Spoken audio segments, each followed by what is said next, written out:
héroes pareciesen tener un origen en la tradición oral anglosajona y nórdica, que se fijó en algunos textos a los que el autor, que era filólogo por preparación y quien conocía los idiomas, tuvo acceso. Uno de estos textos resuena con mayor intensidad y quizás fue la llama imperecedera que daría vida a todos los escritos posteriores. Hay una nota, esta idea de la llama imperecedera es muy interesante, que también es conectada al origen mitológico. Es la fuerza vital que da paso a la creación de la vida. Entonces el dios mayor, Ilúvatar, posee la llama imperecedera y les comunica su visión a los demás dioses y les indica la belleza que pudiese salir de esta llama imperecedera, pero corta la visión y entonces los dioses solo se quedan con una sensación de lo que puede ser la tierra. Y entonces Eru Ilúvatar envía esta llama imperecedera al espacio y los dioses la siguen, y dentro de, más bien, la llama imperecedera empieza a formar lo que conocemos nosotros como la tierra. Este texto que les menciono, que es el origen de los cuentos de la Tierra Media, del Señor de los Anillos, del Hobbit, este origen es Beowulf, que es considerado por algunos uno de los poemas anglosajones más remotos. Fue escrito en inglés antiguo y sobrevivió múltiples desavenencias para ser testigo en nuestra era de los modos y costumbres de los azares épicos, no solamente del héroe homónimo, sino de muchos otros héroes que fueron antes de él, poderosos también al haber peleado contra dragones, y muchos otros que vinieron después de él, que estaban atados a una cada vez más humana, interminable sucesión de venganza.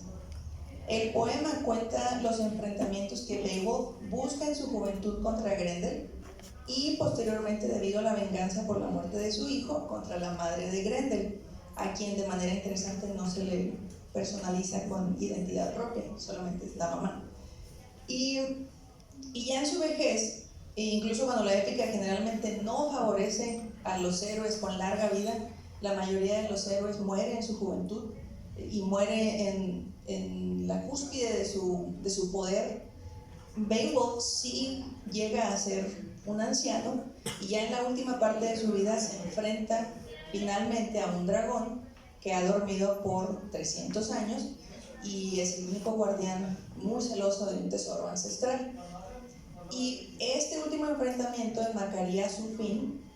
Sin embargo, como lo indicó Tolkien en una conferencia que dio en el 37, el poema en general no está centrado en los hechos de Beowulf.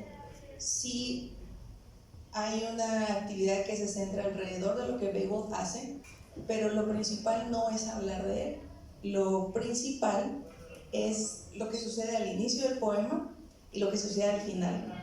Y a la mitad del poema es la diversión, pero no es lo importante. En realidad lo que Tolkien indicaba era que el poema habla de la dignidad humana, el espíritu que produce vida y que se desarrolla alrededor del poema.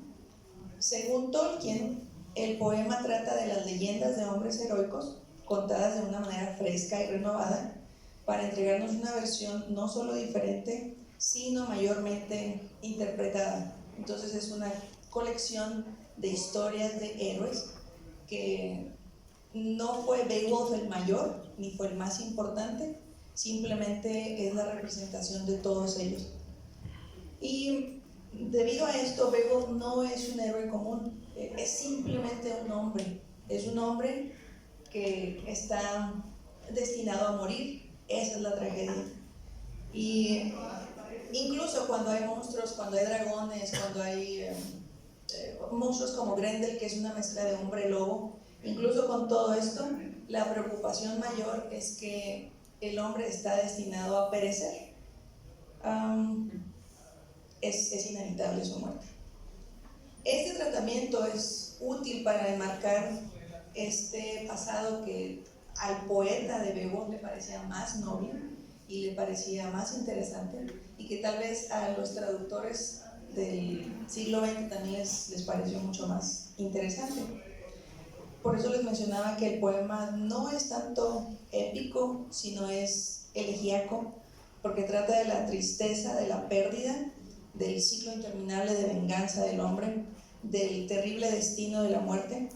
Entonces Beowulf se convierte así en una alegoría a un hombre que se enfrentará a un destino similar en diferentes épocas y no va a poder escapar este ciclo de venganza.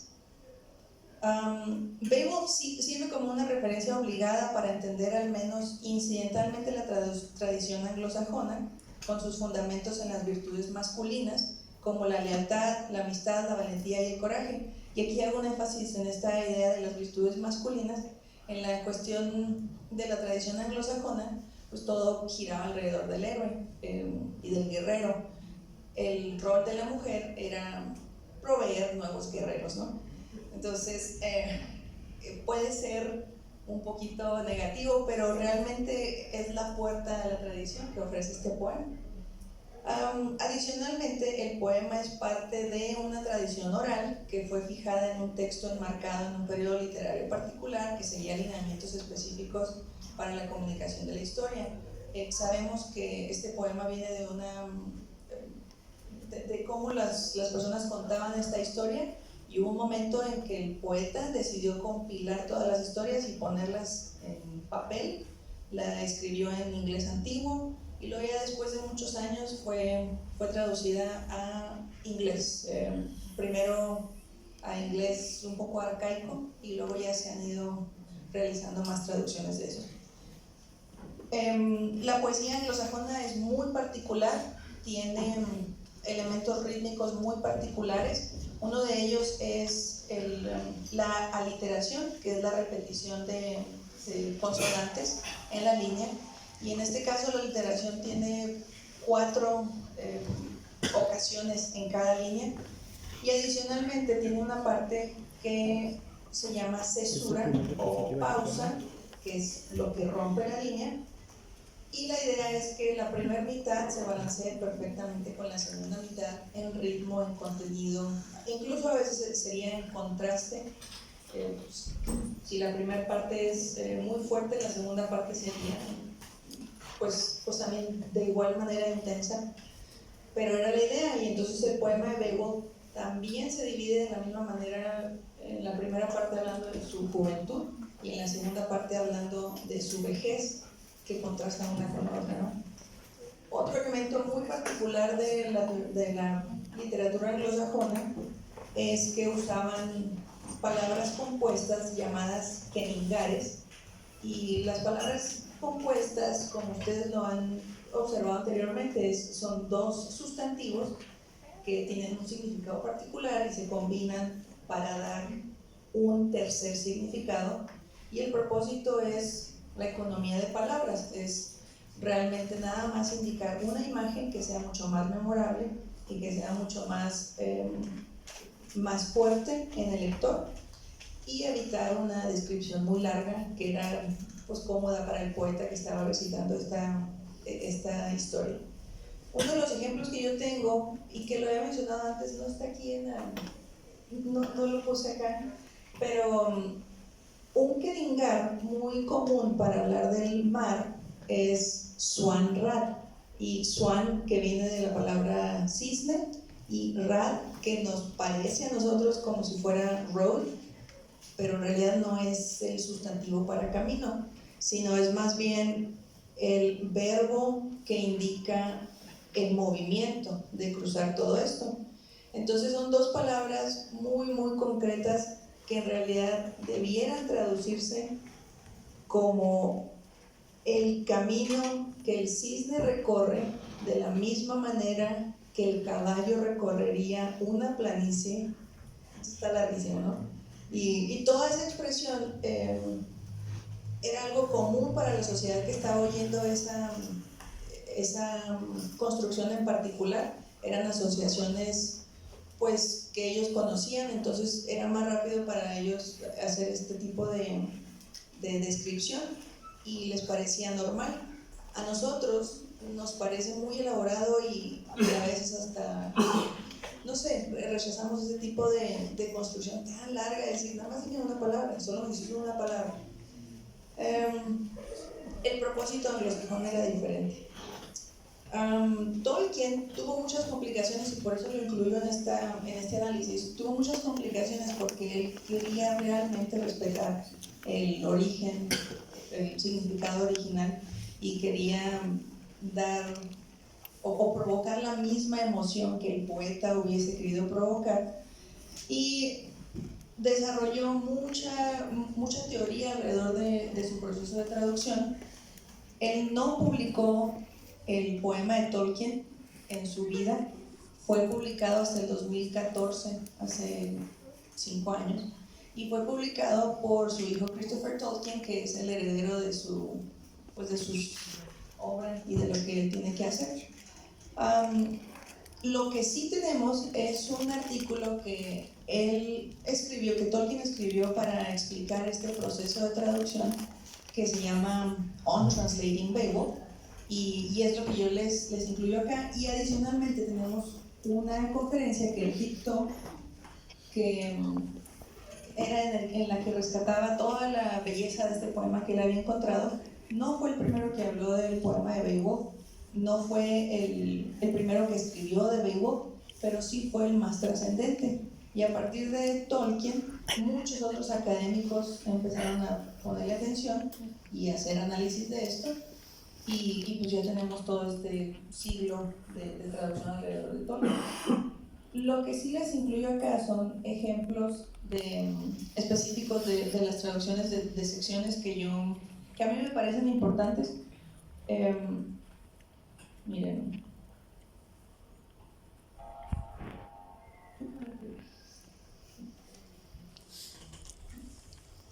Sí, les puedo ir hablando un poquito de Heaney. Heaney es traductor irlandés, más bien poeta irlandés, y él vive en una región del norte de Irlanda denominada Ulster, y es una zona que tiene tuvo mucho conflicto por la situación protestante contra católicos, y él siempre se denominó un poeta católico. En esa región en particular, el grupo que estaba antagonizando contra los protestantes era muy alto, entonces había conflictos muy difíciles. Uno de los mayores conflictos fue el que sucedió el 30 de enero del, ¿qué fue? 70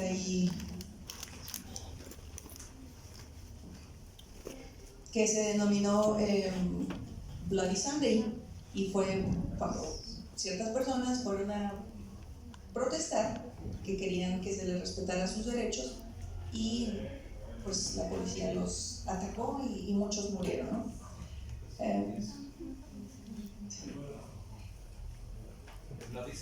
Bloody Sunday. Y entonces Heaney toma de esa experiencia, y él realmente se representa como irlandés y quiere separarse de el dominio británico y indicar realmente que él no es particularmente británico o inglés, él es irlandés, y es un irlandés muy particular. Entonces toda su obra se desarrolla alrededor de esa identidad separatista, y él indica: yo quiero traducir desde mi postura, quiero que mis descripciones hablen de mi tierra, que la palabra que yo proporcione sea la misma que el lector pudiese sentir si estuviera en ese lugar, el sonido, el olor de la tierra, el color del bosque, por ejemplo. Entonces su poesía es muy interesante, es muy particular, habla a los sentidos, y por eso en el 95 le dieron un premio Nobel por este tipo de desarrollo, y aparte ya estaba trabajando con Beowulf. Muchos traductores han tomado este poema como proyecto de vida, y también lo hizo Heaney, ¿no? Lo que les pongo aquí son las primeras líneas del poema, y la primera traducción es una traducción genérica que viene directamente del original y no tiene tanta belleza como lo tendrían otras traducciones. Entonces, noten ahí, hay una división en la primera línea, las otras las dejé nada más separadas como si fuera verso, pero empieza el poema. So, we spear Danes in days of yore. Esa es una línea que idealmente debería resonar la primera mitad de la misma manera que la segunda mitad. Y luego continúa, Nation kings, glory have heard how the princes brave deeds perform. Esa es la primera parte del poema y es lo que decía Tolkien. El poema no habla de un hombre, sino habla de muchos reyes, muchos héroes y muchos guerreros antes de él. Una de las traducciones, la primera es de Heaney, que me llegó ahí. Heaney mantuvo esa primera palabra de so, pero esa es un equivalente de decir, bueno, ¿cómo iniciar? Y los otros, noten que fue mucho más literario, mucho más elevado, decir hell o low. Y Heaney dijo, no, en realidad cuando hablamos es so, y empieza a hablar, ¿no? Esa es parte de su decisión y parte del enfoque que yo tomo, que Heaney es mucho más común que Tolkien. Tolkien es más elevado y más rebuscado hasta eso, pero por el mismo propósito que él buscaba mantener el mismo efecto que el original. Entonces, Heaney dice, the spear Danes in days gone by and the kings who ruled them had courage and greatness, and we have heard of those princes' heroic campaigns. En la primera traducción hay una crítica indicando que no está muy claro si estamos hablando de los reyes daneses o si estamos hablando de los daneses en general, o si es una combinación de los dos, o quiénes fueron los que tuvieron gloria. En realidad la traducción se hizo como se pudo, ¿no? Y Heaney, para eliminar esas ambigüedades, usa puntos y entonces dice primero los daneses que tuvieron gloria y luego los reyes que eran los líderes de estos daneses y luego ya todos nosotros hemos oído de estas historias. Entonces los divide en grupos y lo hace mucho más claro, pero Tolkien no hace lo mismo. Tolkien utiliza una sintaxis invertida, que es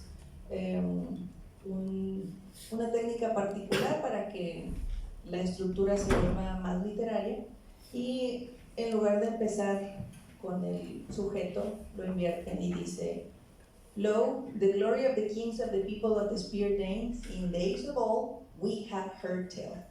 Entonces todo lo pone al final, we have heard tell, que es nada más para enfatizar también el sonido, we have heard tell. And how those princes did deeds of valor. Yo incluí otras traducciones, una traducción que me parece a mí muy fácil de leer, que es de McNamara y que es una versión de Barnes & Noble, muy fácil de leer, muy ligera, que él dice hail, esa palabra muy común también, ¿no? Hail, we have heard tales sung of the spear Danes, the glory of their war kings in days gone by, and how princely nobles performed heroes' deeds. Otra versión al final es la de Lerate, que es, fue una traducción muy importante al español, tal vez una de las pocas que yo consideraría buenas, de Beowulf, y dice, oíd, yo conozco la fama gloriosa que antaño lograron los reyes daneses, los hechos heroicos de nobles señores. Se observa entonces que Heaney y de igual manera McNamara hacen la separación de las dos entidades como fuente probable de los hechos gloriosos, mientras que Tolkien y Lerate solamente enfatizan la gloria de los reyes daneses. Ahí hay una complicación, ¿estamos hablando de todos o nada más de los reyes? Si consideramos ya después el contexto del poema, lo más probable es que haya sido el énfasis sobre los reyes, porque las siguientes líneas hablan de shield shipping, que es el rey danés por excelencia, y ya a partir de ahí comienza la descripción de la línea real. Entonces, tal vez al principio es es un intento de abarcar a todos los daneses o a todo el pueblo, pero en realidad el poema se enfatizaba más en la línea real, que era la que realmente dirigía al pueblo. Luego, quisiera, posterior a esto, marcar también otra decisión de traducción en la que batallaron ambos, que es para describir la parte del dragón. Una cosa que no mencioné antes es que el dragón de Beowulf es un monstruo que se porta como un monstruo y no habla, pero Tolkien lo usó como modelo para su dragón del Hobbit, de Smaug, y si han leído la historia o si han visto las películas, Smaug es un ser pensante que está interactuando con Bilbo y lo está retando de una manera intelectual muy diferente a lo que sería con un monstruo cualquiera, ¿no? El propósito de esto es que Tolkien decía, es que el dragón comparte esta naturaleza humana que es el origen de toda la corrupción, que es la avaricia. Entonces la avaricia provoca una corrupción espiritual que va... La avaricia y el deseo de dominio eventualmente van dañando al hombre de la misma manera que un dragón pudo haber sido dañado hace miles de años, ¿no? Y esto es pues muy interesante para mí. Ahora, el tema del dragón, Tolkien indicó que solamente había 2 ejemplos de dragones en la literatura nórdica. Uno de ellos se incluye en el cuento de los Nibelungos y el otro es, por supuesto, que se incluye en Beowulf. Y hay una autora que agrega el tercero, el de Smaug, para darle valor a Tolkien. Pero en realidad solamente hay 2 dragones importantes. Hay otra autora que presenta un tercero, pero es más como un monstruo, y es el dragón que destruye Midgard en Ragnarok, que destruye a Thor y que pues ya destruye el mundo, ¿no? Y todos estos dragones en las traducciones y en la palabra original se denominan como gusanos, son gusanos. Entonces, aquí en estas versiones que pongo, es interesante notar que aunque la palabra original, weird, se traduce como gusano, en realidad también puede ser como serpiente, por la idea de algo que sale de la tierra o que está escondida en una guarida, en una madriguera, y sale, ¿no?, de la tierra. Y esta es la idea que tomaron ambos, Tolkien y Heaney.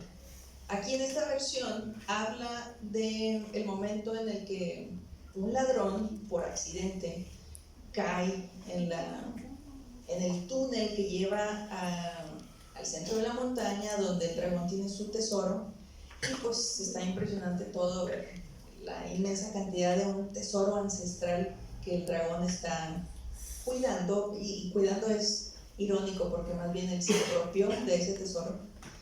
Y el ladrón pues toma una pequeña vasija y sale corriendo, ¿no? Y entonces el dragón, como es avaricioso y corrupto, puede oler y puede sentir la ausencia de su oro hasta en 1 gramo. Esto provoca que el dragón despierte, y esta es la parte donde el dragón despierta, y aquí se dice: Then the serpent woke, and new strife arose. Quiere decir que se renueva este conflicto eterno que existe entre el ser humano y los monstruos, hasta cierto sentido, pero recuerden que el monstruo no es precisamente un elemento mitológico que no existe, sino está conectado a una corrupción natural en el ser humano. Entonces este conflicto se renueva. El propósito del poeta en Beowulf es indicar que los ciclos de paz y venganza en las sociedades humanas son eternos, y va a haber un momento en que se va a volver a renovar, y va a haber un héroe que va a pelear, pero luego va a decaer y va a continuar, ¿no?, eternamente. Y entonces esta línea eso indica. Dice, he smelled now along the rock, and green-hearted he perceived the footprint of his foe, who in his stealth had stepped right nigh, close to the dragon's head.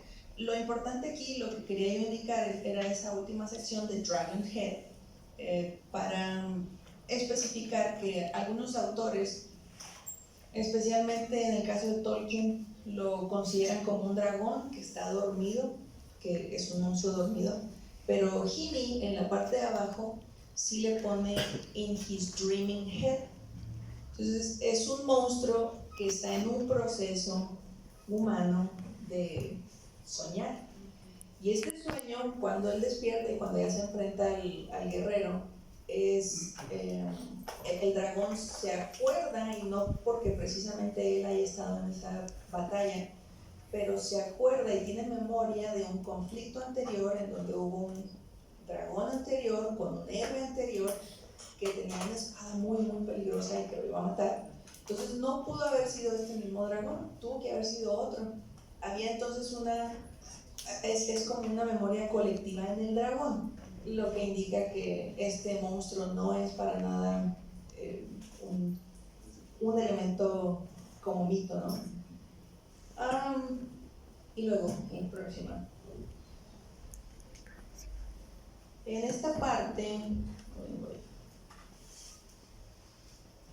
ahí olvidé decir que también hay una traducción o un origen etimológico de la palabra weird, serpiente, gusano, que se usa para dragón, que tiene una conexión con una descripción más hacia la parte de algo que brilla.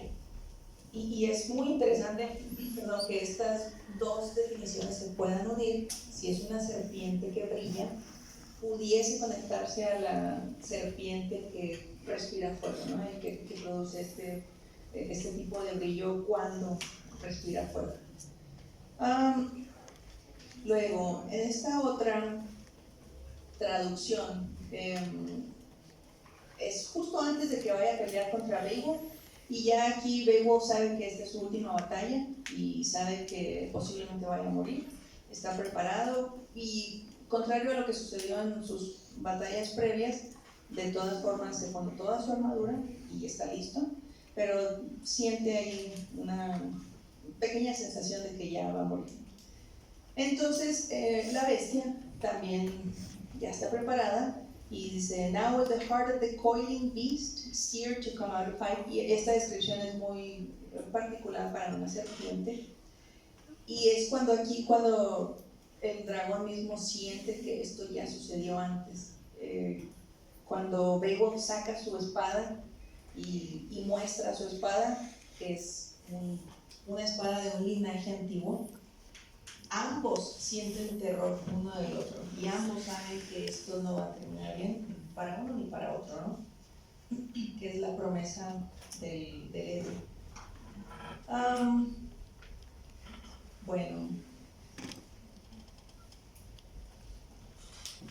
Bueno, ambas ideas hablan del dragón saliendo como serpiente, que es también interesante. No sé si han visto la imagen de un dragón anglosajón, es muy diferente a un dragón celta. Un dragón anglosajón sí es más como lagartija, parece más una lagartija, pues tal vez sea esa la idea. Y la imagen del dragón es muy importante en ese contexto anglosajón. Les mencionaba que no solo es la avaricia, sino es la interrelación de esta en la corrupción espiritual del hombre. El momento en el que emerge el dragón en el mundo de Beowulf pudiese significar que el héroe de antaño ha decaído y que no representa ya la lealtad que hubiese protegido a pueblos enteros. Este Weird en Beowulf ha estado dormido por 300 años y despierta justo para cerrar el tiempo del héroe y coronarlo en su misma muerte con el título de vencedor de monstruos. Sin embargo, su muerte da paso a otros conflictos más humanos, más pasionales, más cercanos a la corrupción espiritual. Después de que Beowulf muere y se da cuenta que ninguno de sus guerreros estuvo ahí para apoyarlo, excepto uno, en realidad va a comenzar otro ciclo de venganza contra otra nación, y es ahí el énfasis del poeta, ¿no? Es decir, siempre va a entrar otra persona al cargo y va a comenzar el mismo conflicto. ¿Sí? En conclusión, la labor de la traducción de un texto tan antiguo supone complicaciones que deben enfrentarse según el contexto histórico y social del traductor. Para Tolkien era más importante mantener el lenguaje literario y tradicional del original, que incluso en el momento en que el poeta lo fijara, ya era arcaico. Y sin embargo, Heaney hace uso de su ideología separatista como un irlandés creyente que debe defender su territorio y por lo tanto debe exteriorizar palabras que resonarían mucho más en un hablante del inglés Ulster.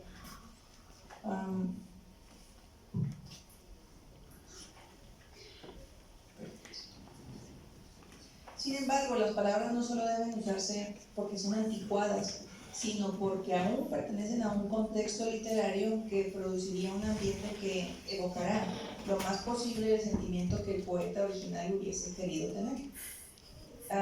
La labor de la traducción también se remite a su equivalencia.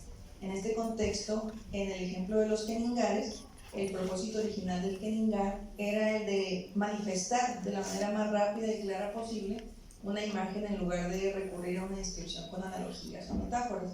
La combinación de los elementos del Kenningar ya cargaba ese bagaje analógico. Ahora bien, aunque la traducción de Tolkien de Beowulf se haya publicado 15 años después de la traducción de Heaney, desde 1936 en su famosa conferencia, Tolkien ya había hecho explícitas sus decisiones literarias para el tratamiento del poema anglosajón, y aunque no fuera ni siquiera el primero en hablar de este poema, sí fue el más crucial. Olvidé mencionarles que Tolkien tradujo todo el poema en el 1926, y decidió no publicarlo porque no estaba cómodo con sus decisiones literarias y tal vez perfeccionista. Dijo, no puedo todavía cerrarlo. Estaba completo el poema, pero no podía cerrarlo. Y su hijo finalmente lo transcribe en 1940, pero incluso así no está cómodo. Y Tolkien muere en el 72, sí, no recuerdo bien. Y su hijo publica este poema hasta el 2014, ya cuando puede hacer lógica de todas las notas y todos los comentarios que ya durante muchos años se hicieron al poema. Es muy interesante que si Beowulf fue el primer poema o uno de los primeros poemas que llamaron tanto la atención de Tolkien, que decidiera no publicarlo, porque esa es una labor muy complicada. Como ustedes conocen, la labor de la traducción de textos antiguos es increíblemente apreciada, pero necesita una vida entera tal vez de devoción.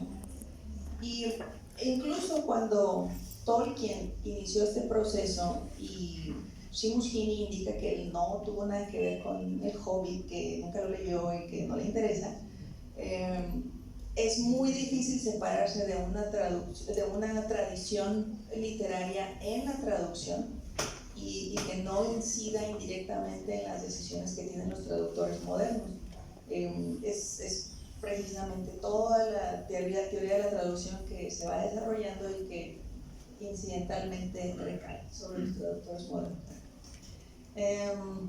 Yo considero que Tolkien fue el inicio de todo este increíble viaje con Beowulf, y pues les invito a leer Tolkien y el poema de Beowulf, ¿no? Yo sé que ya algunos ya lo han explorado, pero muchas gracias.